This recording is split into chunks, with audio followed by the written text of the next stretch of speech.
La prueba de TP consiste en la mezcla de plasma del paciente con tromboplastina. ¿Y qué es la tromboplastina? La mezcla de factor tisular con calcio.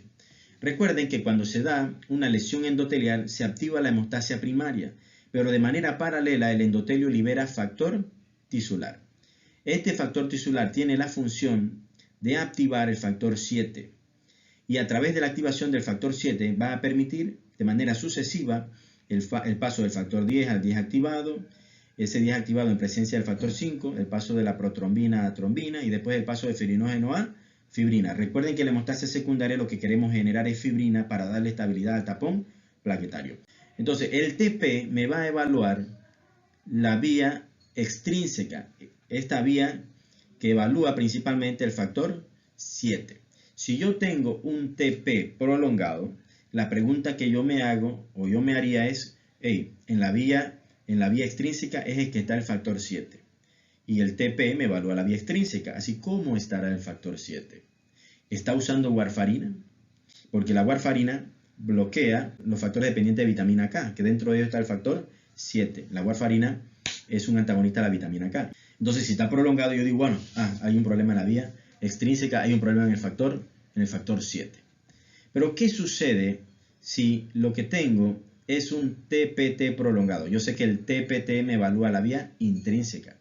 ¿Y cómo se procesa un TPT? Bueno, para procesar un TPT yo necesito calcio, un activador, que puede ser el caolín, por ejemplo, fosfolípidos más plasma del paciente. Y eso me evalúa la vía intrínseca. Y en la vía intrínseca está el factor 12, el factor 11, el factor 9 y el factor 8. Tanto por la vía intrínseca como por la vía extrínseca, lo que quiero yo es activar la vía común para que me permita el paso del factor 2 al 2 activado, que es la protrombina a trombina, y luego la trombina me permita el paso del fibrinógeno a fibrina.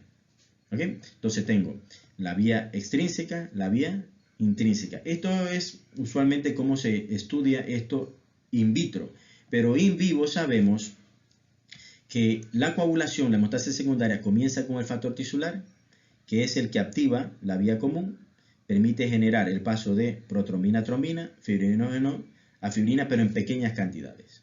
Pero esta vía es clave porque activa el paso de protrombina a trombina, pequeñas cantidades. Luego esta pequeña cantidad va a amplificar el efecto. ¿Y cómo lo amplifica? Bueno, permite activar más factor 11, más factor 8 y más factor 5.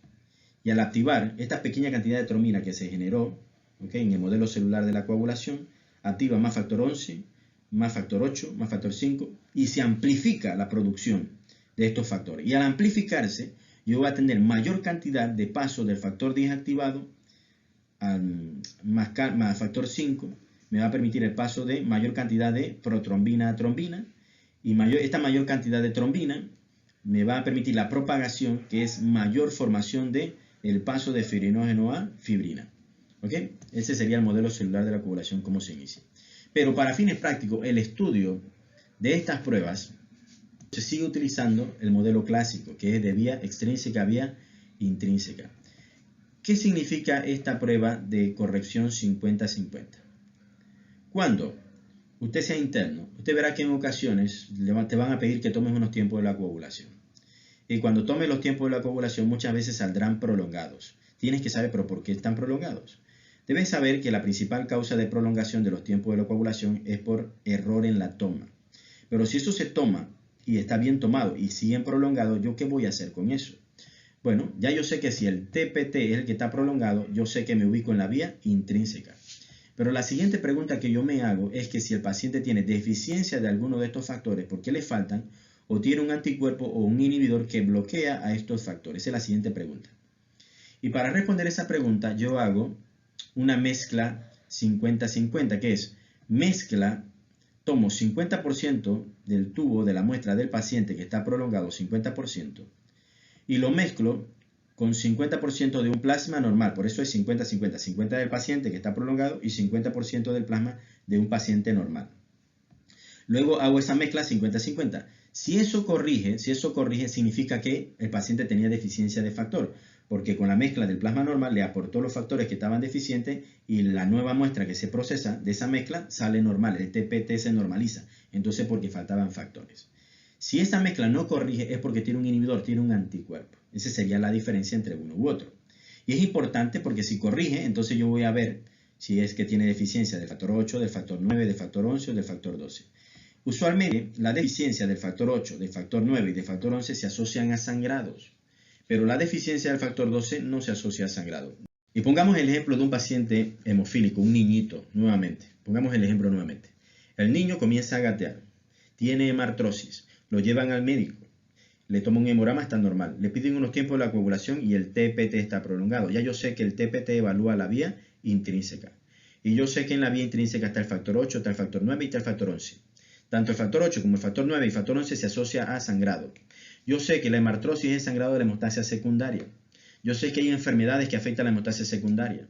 Y dentro de las enfermedades que afectan a la hemostasia secundaria está la hemofilia A, que es deficiencia del factor 8, está la hemofilia B, que es deficiencia del factor 9, y está la hemofilia C, que es deficiencia del factor 11. Entonces, si a ese niño que tiene el TPT prolongado le hacemos una mezcla 50-50 y esa mezcla 50-50 corrige 50 de la muestra del paciente, del niño, 50% con la muestra del plasma normal y corrige, yo sé que ese niño tiene deficiencia de factor de la vía intrínseca. Entonces, yo voy a hacer una determinación de la cuantificación del factor.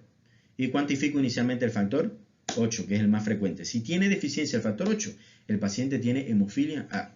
Si la tiene normal, pero tiene deficiencia el factor 9, tiene hemofilia B. Si la tiene normal, tanto el 8 como el 9, pero tiene disminuida el factor 11, tiene entonces hemofilia C. Esa es la utilidad. Esa sería la utilidad de la corrección del plasma 50-50. Pasemos al ejemplo del TP. Si fuese el TP que está prolongado, ¿ok? Yo voy a hacerme la misma pregunta. ¿Por qué la tiene prolongado? Yo puedo preguntar al paciente, ¿usted toma algún medicamento? ¿Toma warfarina? ¿Sí o no?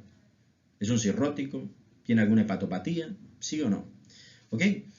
Si el TP está prolongado en este caso, yo voy a hacer nuevamente una mezcla 50-50. Mezcla 50 de la muestra del paciente con 50 de plasma normal y hago la mezcla. Si eso corrige, es que el paciente tiene deficiencia de factor de la vía extrínseca. En este caso sería del factor 7. Aquí le puedo poner, y puede ser que el paciente esté tomando warfarina y que por eso esté prolongado, ¿no? Entender qué significa tener un TPT prolongado, me evalúa la vía intrínseca, en la vía intrínseca está el factor 8, 9, 11, 12. Si es el TP el que está prolongado, me evalúa el factor 7. Y si eso corrige, si hago una corrección 50-50 y corrige, es que hay deficiencia de factor.